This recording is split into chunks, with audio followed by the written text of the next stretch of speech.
রাজধানী শহরে দানবের মহামারী অবশেষে প্রথম ঢেউয়ে পৌঁছালো। একজন গর্ভবতী মহিলা জম্বি ভাইরাসে সংক্রমিত হওয়ার পর তার পেটের ভেতরের শিশুটির কি হবে এ নিয়ে সবার মনে আতঙ্ক।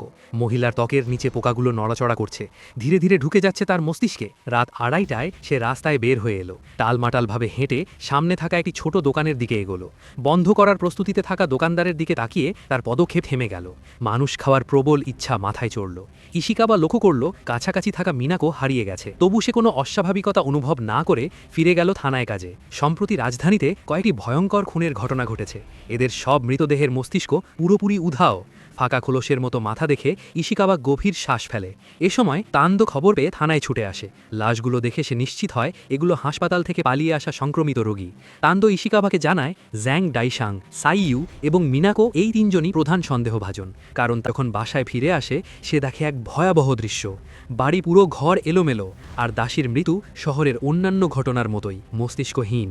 এদিকে রূপান্তরিত মিনাকো রাস্তায় শিকার করছে, গুলিও তার শরীরে কোনো প্রভাব ফেলছে না।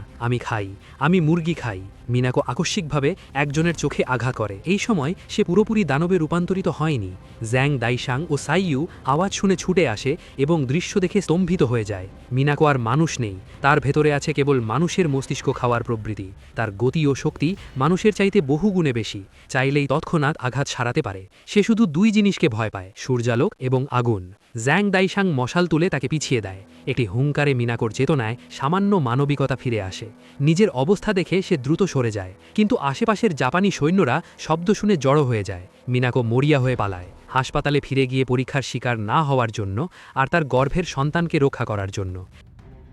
কিন্তু জাপানিদের সংখ্যা বাড়তে থাকে, তারা দ্রুত তাকে ঘিরে ফেলে। মিনাকো পেট জড়িয়ে ভয়ে কাঁপতে থাকে। ইশিকাবা এলে সে ভাবে বাঁচবে, কিন্তু ইশিকাবা ঘৃণার চোখে তাকিয়ে বলে তাকে আবার হাসপাতালে পরীক্ষা দিতে পাঠানো হবে। মিনাকো পেট স্পর্শ করে ধীর স্বরে বলে, আমার সন্তান, সে তোমার। তখনই সে দেখে লোহার খাঁচা প্রস্তুত, সব আশা শেষ। রাগে সে ইশিকাবার ওপর ঝাঁপিয়ে পড়ে, তার দেহ চিড়ে ফেলার চেষ্টা করে। চারপাশের জাপানিরা গুলি চালায়। দুর্বল মিনাকো অবশেষে লোহার খাঁচায় বন্দী হয়। তার পেটের ভেতরের শিশুকেও অস্ত্রোপচারের বাইরে বের করে আনা হয়। শিশুটির ত্বকের ভেতরেও একইভাবে পোকাগুলো নড়াচড়া করছিল। Subscribe.